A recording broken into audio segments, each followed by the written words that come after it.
временное помещение, правильно? По-моему, возражений у него на этот план нет. И что мы обещали его найти более приемлемое помещение.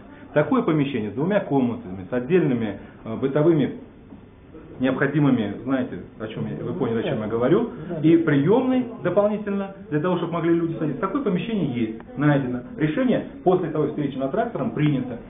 Но зачем сейчас 17-ю комнату, которая была публикация в газете? Значит, я вам еще раз говорю. Передо мной вопрос, вот как перед руководителем, вы же обращаетесь как руководитель, да. Подняли в пятницу, вполне официально. До этого никто не поднимал этот вопрос. Вчера наши товарищи искали Мамуру Хусану, но не могли ее найти, чтобы пригласить Владимира Петровича и решить этот вопрос до конца. А почему представитель верховной власти должен в кулуарах принимать? Не в кулуарах? Не мешайте. Я извиняюсь. Не мешайте. Почему должен член Верховного Совета в кулуарах принимать, еще не знает Диапхамида Алимжана, а советскую власть райисполком знает? Значит, в случае чего давайте сразу ко мне.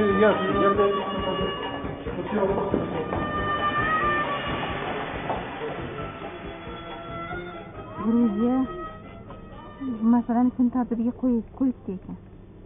Mustaqilligi masalasini kun tadbirga qo'yibdi, kecha Vremiyada aytishdi. Armaniston ham qo'ygan.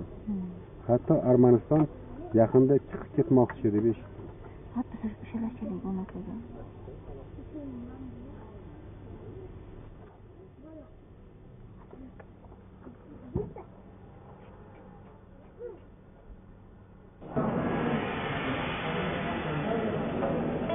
Были ошибочными и наши ссылки на христианскую Прибалтику, Грузию или Армению. Мы не учитывали, что Узбекистан – страна с другой религиозной культурой и иными традициями взаимоотношений между властью и народом.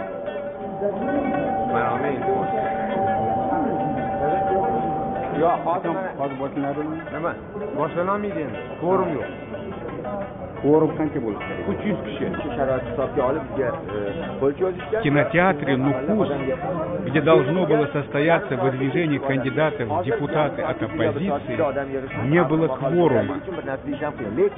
Nima uchun talabalar hozir chiqishmadi, nima uchun kelishmadi degan savollarga javob izlash kerak. Bahorda, yanvar oyida mana shu yerda O'zbekiston erkin yoshlar uyushmasining kuchi hozir yo'q. O'zbekiston erkin yoshlar uyushmasi parchalanib ketgan. Bunga o'sha birlikligi o'zini hukumat bilan kelish qanoti deb atagan, amalda hech narsa ish qilmaslik tarafdori bo'lgan, hech narsa ish qilishni eplamayotgan odamlar bitta narsaga erishdi. O'zbekistonda birlikni hech qayerda bo'lib yuborish olmadi. Faqat O'zbekiston yoshlar erkin uyushmasini bo'lib yuborishga uddasidan chiqishdi. Erkin yoshlar uyushmasining rahbarlari bugungi majlisga 1 gram aralashgani yo'q. Ular til bayramini o'tkazish bilan shug'ullanishdi. Saylov paytida bolalarga tashviqot qilish o'rniga. Til bayramini o'tkazishga qaror qabul qilishdi, ruxsat bo'lmadi, o'tkazamiz deb e'lon qilishdi, ertalab bekor to'xtatishdi. Hech qanaqa mantiqsiz ishlar qilindi. Bu yoshlarni tajribasiz yoshlarni o'z boshimcha bo'ldi, tajribasiz yoshlar bir-biri bilan chiqishmasdan, kelishmasdan bo'linganni bo'ri yer degan maqolni yana bir shu bo'ldi. Bu yerda hech kim bo'ri yemayapti, lekin biz o'zimizni konstitutsion huquqimiz uchun o'sha qonun yo'li bilan kurash imkoniyatimizni chegaralanib qolgan. Chunki hamma aravani har yoqqa qarab tortadi Krilovga. Yoshlar o'zi nima deydi ekan, studentlar? Gapiradiganlar bormi, gapiradigan? Nimaga bu yig'ilmadi odam? Qonuniy narsaga ham qo'rqib qolganda ko'chaga chiqishdi. Qonuniy bo'lsa ham qo'rqitib qo'yishdi. Har tomondan hozir qo'rquvda qanaqa. Mana shu bugungi qonuniy bu narsa saylovga saylash huquqimiz bor bizni boshqa deb tushuntirib olib chiqqan odamimiz shu bo'ldi. Boshqa nimaga? Keyin oxiri yaxshi bo'ladi. U shunaqa qanaqa qo'rqadi. Yana men haqiqatan hozirgi studentlarda faollik hali juda u darajada yo'q ekan. Lekin mana shu bilan birgalikda umuman studentlarning faolligini oshirishda ma'lumot imkoniyatlari ham cheklangan. Mana o'sha studentlarning hali ko'pchilik o'zining imkoniyatlaridan qanday foydalanish kerak, qanaqa ularda mas'uliyati bor, buni yaxshi his qilmasa kerak. Mana shundan odam gapirmadi. Menimcha mana shu qo'rqitib qo'yishganini qo'rqitib qo'yishgan sababli ham odam yig'ilmadi. Ko'proq mana shunaqa narsa qonun, mana shunaqa janjallar, dubinkalar ko'tarib chiqqanlardan keyin shu yerda qo'rqib qolishdi. Bo'lmasa bultur bunaqa narsalar, dubinkalar bo'lmagan edi, o'shaning uchun ko'p odamlar kelgandi. Hech shunaqa bo'lmadi.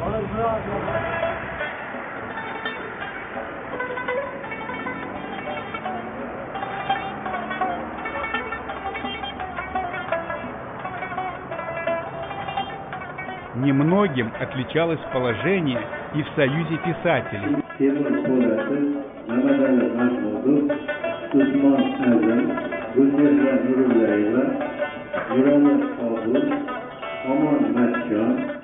Здесь тоже не было кворума, и пришлось собираться несколько раз.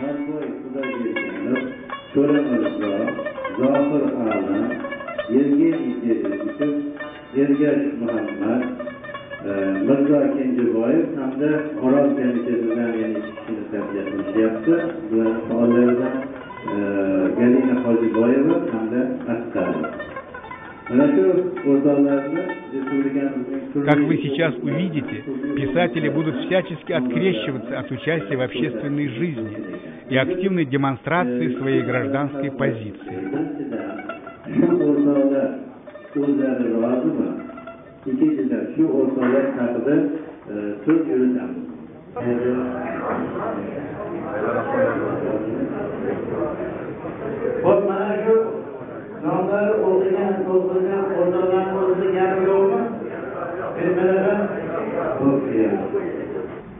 Ben hayranman. Bu yazıcılar sayısını yığınımı, bu plenummu bu.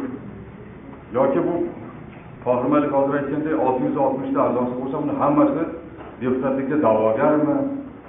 Ozgina kamtar bo'laylik. Kecha Shukurlar aka bizga ogohlantirdilar. Men bilmadim, do'stim mayli meni yaxshi ko'rar ekanmi, yo bir ishonchi bor ekanmi, meni ham nomzodimni ro'yxatga kirgazib so'radi. Men o'ylaymanki, yozuvchining birinchi galdagi vazifasi qog'oz oldidagi bo'lish, qalam oldidagi mas'uliyat. Bu qo'limizdan keladimi, kelmaydimi, o'zimizni bunaqa joyga urmaylik. Bu xalqning xizmatiga beg'araz, chin ko'ngildan chiqarib, hech qanaqa ta'masiz bermoqimiz kerak. Men bu ko'rsatilgan agar ishonch bildirgan odamlar bo'lsa, rahmat, ta'zim qilaman. Bu ish meni qo'limdan kelmaydi. Men shu yozsam, shunga baxtiyorman.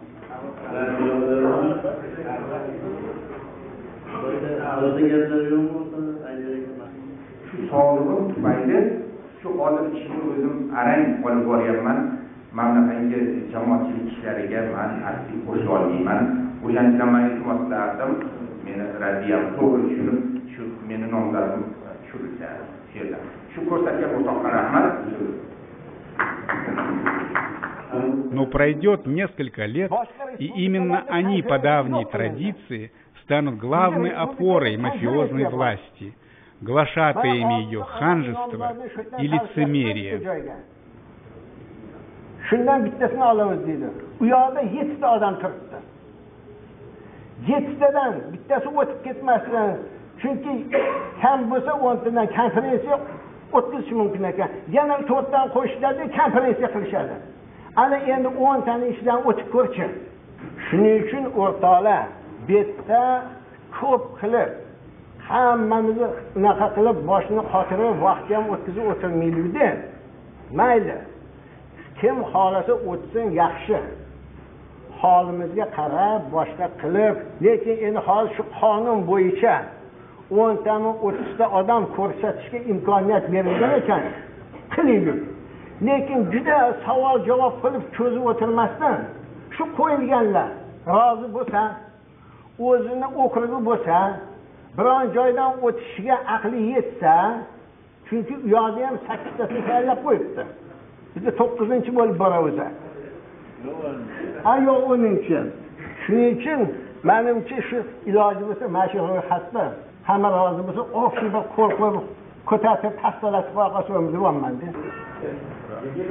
Вчера незаконно было выбрано решение о тайном голосовании. Это должно быть шаг вперед, а не председатель.